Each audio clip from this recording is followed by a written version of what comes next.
Hi, I'm James Shillinglaw, and I'm here with a familiar face. The last time I interviewed her was on the deck of the Seabourn venture in Greenland. She had a little hair thing going on there that was very different. It was really good. And so you got to look back at that interview. But now here we are. We're both on Zoom, and we want to talk. This is Natalia Leahy, who's president of Seabourn.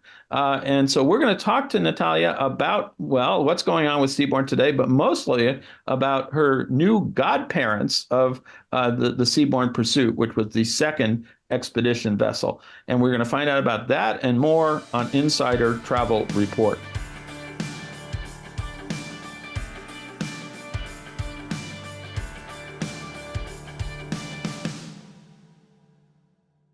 Now, Natalia, great to see you again. I said we don't have to worry about the hair today, so you're good. You look great, and we're both in our Zoom modes here. Let's first of all let's talk a little bit about what the reception has been to both Seabourn Pursuit and Seabourn Venture. What's kind of the feedback you're getting on the ships, but from your guests and from travel advisors? Well, first of all, great to see you again, James. And I have to say, I am missing being on board Seabourn Venture. I would rather stand on the deck of that ship with you and do this interview, but we'll take next time. Great to see everyone. I am so proud. I am so excited about Seabourn Venture and Seabourn Pursuit. I don't know if I told you the story, James, but I one Friday morning couple months ago, I was at 7 a.m. and I was running around getting my two daughters ready for school. And I see the call coming up from WhatsApp from Seabourn Pursuit expedition leader. And Mm-hmm. when you get the call from the ship, I stopped for a second and think, and I see the text coming from Robin West, our general manager of expedition business, and he's like, answer the call. So I answer the call, and all of a sudden I'm on a video, and I am on deck of Seabourn Pursuit with, you know, whole bunch of our guests and expedition leaders, and they turn around and everyone is waving to Oh, me. wow. And then they turn the camera, and right across Seabourn Pursuit, I see Seabourn Venture. Oh, wow. And guests on deck there are with glasses of champagne, toasting each other on both ships and waving to each other. And there is this beautiful view of Ushuaia as both ships are getting ready to embark on their Antarctica journey. And as I was taking this moment in, I looked on a screen and all my shoreside team members were on a screen as well. And I see all of them are tearing up. And I realized, this was a dream that started like 7 years ago when Yeah. we really wanted to Even bring before you became president, right? before I became president, but it's these two ships are my babies because those Yeah. were the first new builds that I really worked on from scratch, from like a blank sheet of paper, from literally the dreams that we had. I did work on other new builds, but they were already in the process when I joined Carnival Corporation. But these two ships are very special for me. And so our dream was to bring that Seabourn uh, signature ultra luxury into the world of exploration and adventure so that people can travel to the end of the world without any compromises in elegance and service that is only known for Seabourn. And as I was watching these two ships and beautiful view and guests are cheering each other with glasses of champagne ready to embark on their Antarctica journey and looking at my team members, uh, feeling that emotion, I did realize like I was so proud because I feel like our dream did come true. Yeah. We truly did redefine exploration and expedition space by bringing this seaborne service, seaborne elegance, seaborne luxury into this world. And I could not be more proud. And if you look at our Antarctica season, for next year. It's already all sold out. And the Wow. reason I know is because I really wanted to do my own trip to Antarctica next year. And apparently, like, there is no space. So our Kimberly for this season is also almost sold Oh out. my God. And that's where we're talking. That's why we called you up to talk to you about We this. are going to Yeah. talk about it, and it's Yeah. unbelievable. The demand is there. Guests absolutely love our expedition ships. Our net promoter scores on some voyages are close to 100. There were net promoter score on some voyages at a 97, 96, which is almost mathematically impossible to get. So I couldn't be more pleased. Travel advisors are obviously very, very happy because they're happy when guests are happy, and Sure. that's a magic recipe. And now we are very excited. I'm sure we'll talk about it, but we just started. Seabourn Pursuit is in South Pacific now, but we're starting warm water expeditions. Yeah, that's amazing. Yeah. Seabourn Pursuit, and we are soon heading to Kimberley, Australia, and that's we've been so much looking forward to this season and visiting those places as well. Well, the interesting part, and then you've now going to have the christening, the naming ceremony there in the Kimberleys, and you just made the sort of unusual decision that everybody's doing different things with godfathers and godmothers and everything else. You got godparents, and they're actually an entire, I guess, a whole set of Aboriginal, natives there, and it's I got to pronounce this, the Wunambal Gambara. Canberra. Wunambal Canberra, yes. Traditional owners. There you go. And they're going to be your godparents, right? Yes, don't worry about pronouncing. I think we all went through this, like, say 10 times in front of the mirror, but we are very, very proud. That's probably one of those things that I really believe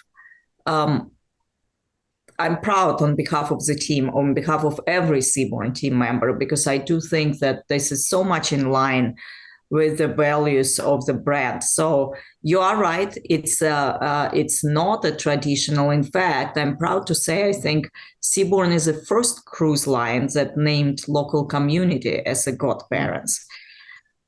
And the journey, as you know, most often it's a very, very important maritime tradition, first of all, because it's giving a blessing to every soul that will ever sail on board the ship, right? And traditionally, cruise lines usually ask the very accomplished, successful individual to give a blessing to the ship, and it's a beautiful tradition. And we certainly have had, as other cruise lines, some very, very successful people who shared kind of a little slice of their success by giving blessing to the ship. When we were getting ready to name Seabourn Pursuit, we kind of took a pause because we looked at a number of different individuals who were, who wanted to partner with us. And we really, really asked ourselves a question: who can give a better blessing to our ship? Sure. And who can give a better blessing to our ships and the communities we visit? Absolutely. And when we came up to that realization, it's so in line, right, with what we are actually doing, because what we stand for is to bring our guests to create this natural, authentic connection with the world, with the nature, with incredible places we visit, with wildlife, but also, very importantly, with another humans, right? And we celebrate, and expedition particularly really is part of celebration of the human history and culture and that shared humanity and transformational power of travel. And so when we came to this realization, we really felt that asking traditional landowners in Western Australia, Kimberley region, to be our godparents will be truly manifestation of these values of, we all talk about sustainable tourism, right? But that's really walking the talk. And so we partnered with them. And once we realized that and we approached the community, everything became very easy.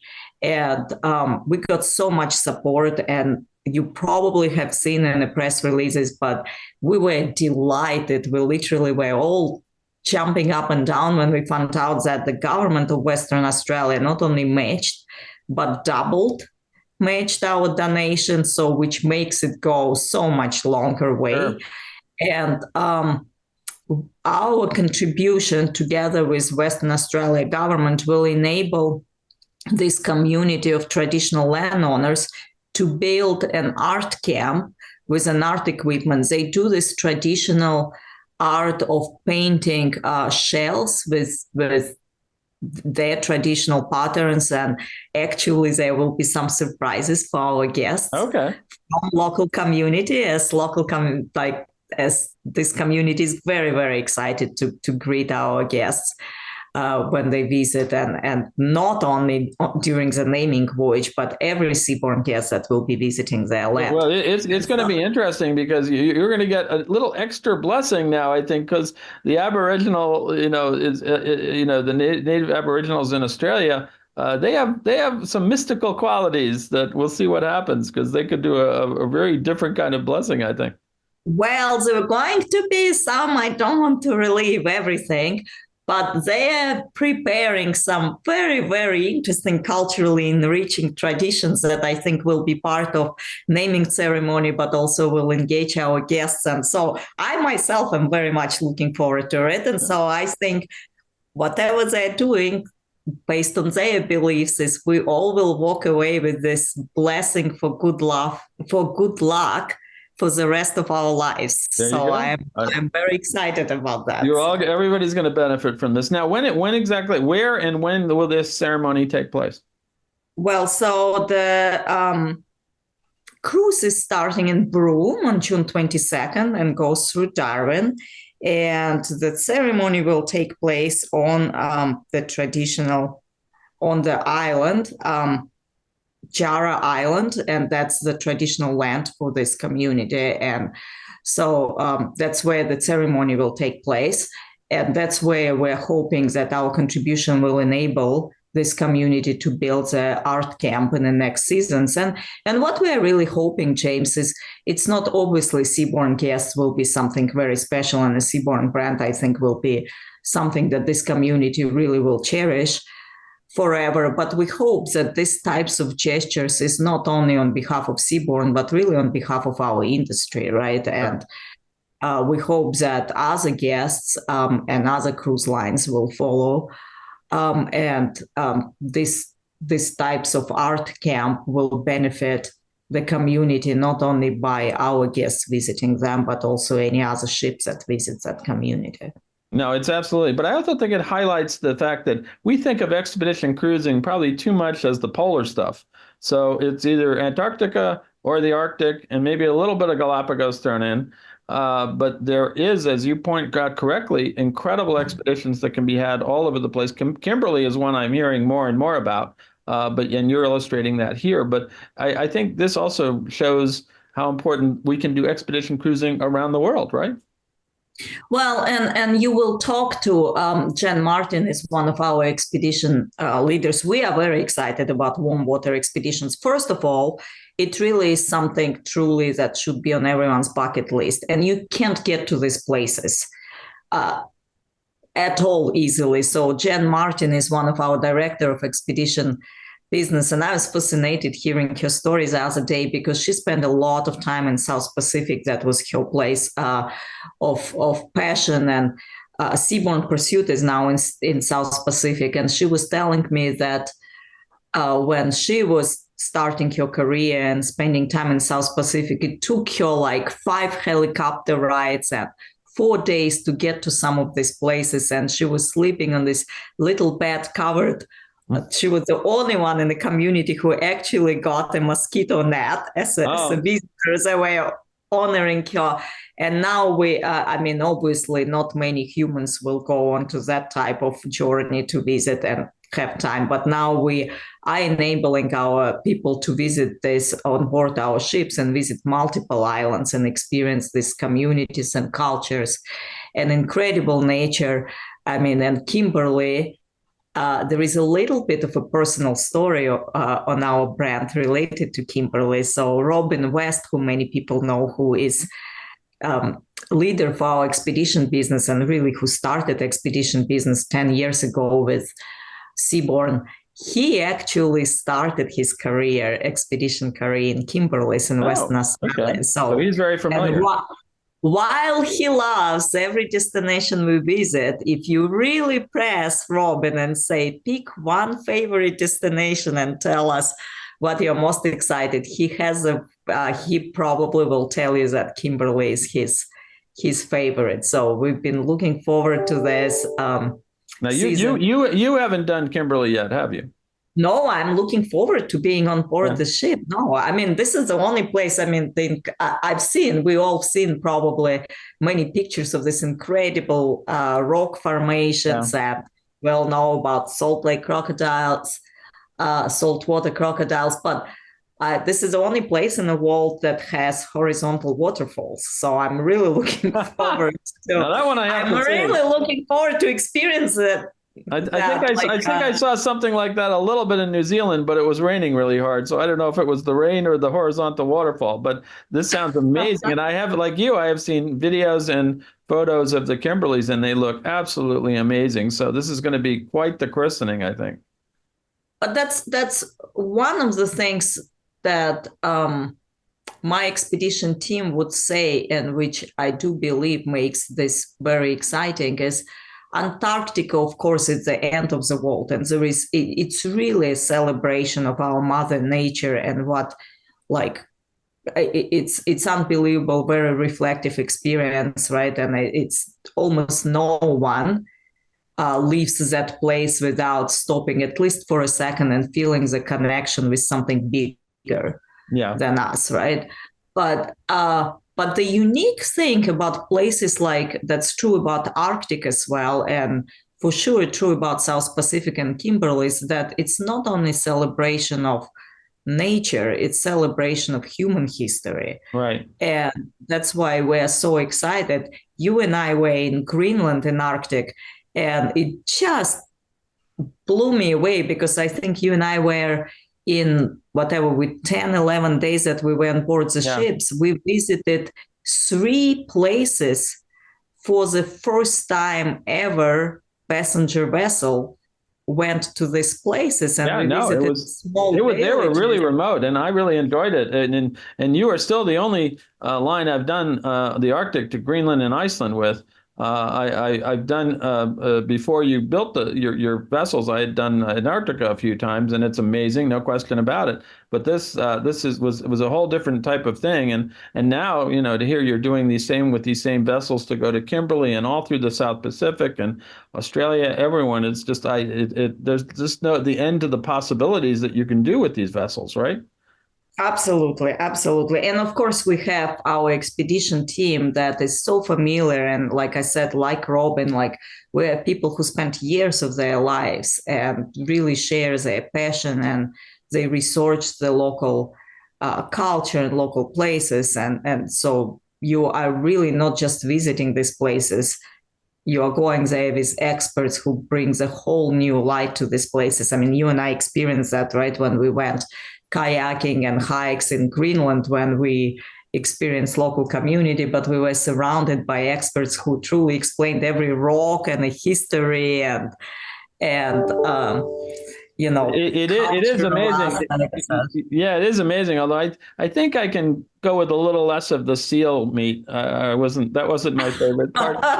It It was wasn't interesting. your You thing. got to try everything once, but that was probably not my favorite part of the trip. The kayaking and the hikes and all the things we saw, the scenery, the glaciers, the just I remember seeing with you. I mean, when we were out on the deck and the glaciers that were behind us were just amazing. So there's Mm. always something in these wonderful places. Now, I guess I have to ask you, Seabourn, you've now been overseeing, Seabourn for a little over a year, right? Mhm. And what it seems to me the character of Seabourn is changing just a bit. You still have the luxury focus, but now with Seabourn Venture and Seabourn Pursuit, you're really kind of refocusing a lot more on expedition. And of course, we had the recent, I was actually on Seabourn Odyssey when it first launched. years ago, and now that ship is leaving the fleet. So you're going to really have an interesting mix of the traditional luxury ocean and then these wonderful two new ships that are all expedition. So is the character of Seabourn changing a bit? I don't think the character changing for Seabourn because I think we're taking it to the next level, Right. both with our ocean ships. I'm really looking forward for Grand Africa voyage that starts Oh, in wow. November. That's going to be unbelievable experience. 90 days, 42 non-repetitive ports is one of the deepest kind of explorations of Africa continent that we ever done. And what ship is that on? And that's on Sojourn. Okay, so it's more the traditional luxury. Even Oh yeah, absolutely. you just talked about something to me that would be like a expedition, but you're doing it with your traditional ships. Yeah, so and that's why when I say it's the character absolutely is not changing because Okay. our uh, the character of Seabourn brand, what our guests, as you know, are very, very accomplished, extraordinary people. And they are really looking for these out of ordinary experiences. They Right. have a choice of vacation anywhere, and they choose Seabourn because it takes them to places to create that very authentic connection with the places they visit, with like-minded individuals on board, both uh, traveling guests, but also our crew members. And like this creates this whole atmosphere and magic which becomes a reason why our guests describe Seabourn as family or Right. home away from home, right? So it's not pretentious luxury. It's not stuffy atmosphere. It's really warm, authentic, personalized, where all of our people can be themselves, feel Right. themselves, still enjoy all those being pampered little details and connecting with each other, connecting with places they visit. So by adding our expedition ships, we're just taking that character of Seabourn to a next level by taking our guests with that familiar sense of warmth and delight to a places that otherwise they would not be able to visit, right? And so Absolutely. we're just taking it to the whole new level, but we are doing it on our ocean fleet as well. We put the whole focus and the team that is really working on bespoke destination experiences. We just launched our new Japan destination experiences, and it's going to be phenomenal. We've done a lot of things for our Caribbean. We just released the collection voyages, which is going to happen in the spring on 25 in Mediterranean. Okay. It is going to be on board Seabourn Venture, but it's not going to be an expedition voyages. There are voyages that are more traditional, but we took our most intimate ship, Right. which is Right. Seabourn Venture, and it's all inclusive and it's centered around more deeper experiences around some themes. So there are a couple of voyages that are centered around tennis, and they're not only including tickets to Barcelona and Monte Carlo Open, but they also will have tremendous programming and some guest speakers on board that I think our guests will really be delighted to meet and spend time with. And we have voyage centered around wine region in Bordeaux with overnight That stay. sounds like a good one. Yeah, I knew you're gonna like that one. With some exclusive shoreside experiences and all included in price. So the character stays the same. That's what Seabourn is known for. We're just trying to continue to innovate based on guest feedback and take it to new level. Now, expedition did become a gateway to bring new guests into cruising world. 47% of our guests on board Seabourn Venture and Pursuit over the last 12 months are new to brand, which I suspect many of them, most of them are also new to cruising. And once they do, they start by going to, bucket list destinations like Arctic or Antarctica. but they really find that they love the overall cruising experience and ultra luxury cruising, and they didn't even realize how much they will enjoy and appreciate the value of that experience. And we see that, which is great for travel advisors to know, we see that those guests who experience our expedition cruises, within 6 months after the end of their voyage, they typically book 2-3 other voyages. So wow. Well, so you get you're exposing them to the Seabourn style, the Seabourn cruise, and then whether they do expedition or the traditional ocean, they want more, right? Absolutely, exactly. So I do think that it's certainly same style that only Seabourn known for, and same character. So I don't think we're changing character, but I do think it takes it to a new level, and I think expedition business opens doors to cruise guests. Absolutely. Now, the last question for you is, again, you've been there now a year as president, although obviously you had a lot to do with getting these 2 expedition ships in the water. What do you think your greatest accomplishment has been so far? Is it really that to get the Seabourn Pursuit and Seabourn Venture in the water? What has really changed at the cruise line, in your view, since you came aboard? So first of all, I don't view anything as my greatest accomplishment. Okay. It's team's greatest accomplishment, and I had the privilege and honor to lead this team.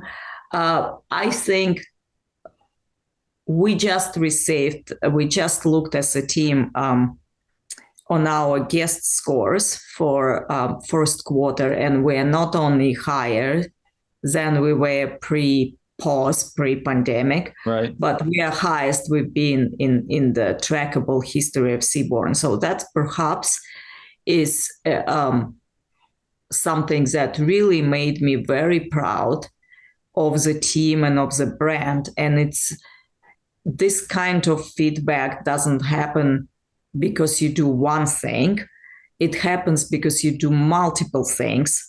And we talked as a leadership team, and we were very proud because in the last 12 months, we have done more product innovation than typically business does in multiple years. right. From changing culinary experience, launching Solis, that is getting highest scores ever, to rolling out sushi in the club, to launching 2 expedition ships and new destinations, to game-changing connectivity on board. We now have, as you know, Starlink across all our ships.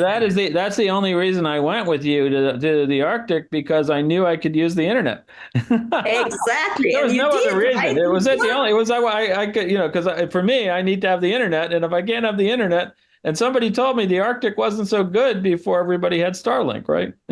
Arctic is one of the most challenging connectivity, but you and I were on board, and you were dialing in into your meetings, and I was hosting a travel advisors meeting from on board the ship. I have our board members calling in into our Carnival Corporation board meetings from Antarctica, from on board our ships. Wow.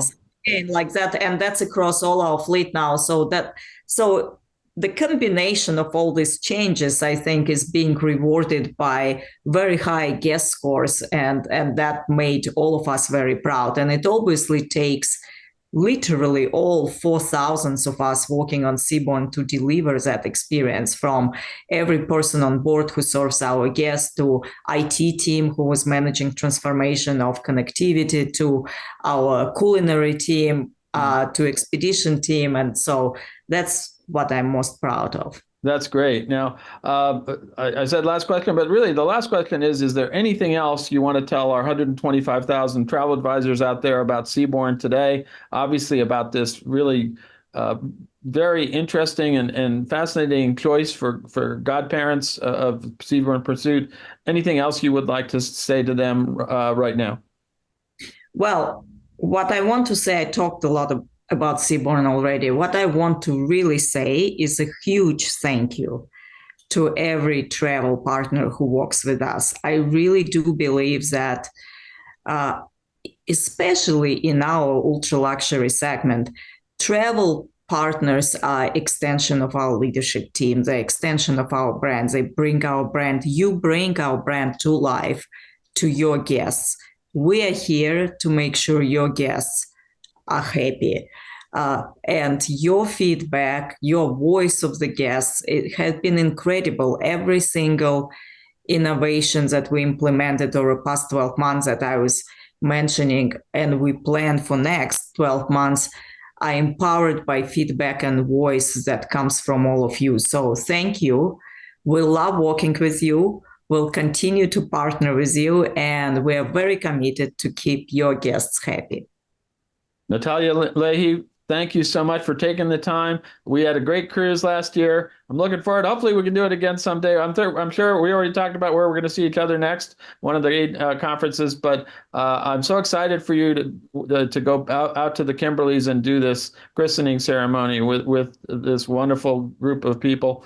And again, thank you so much for being with us today. Thank you, James. I'm James Shillinglaw, and this is Insider Travel Report.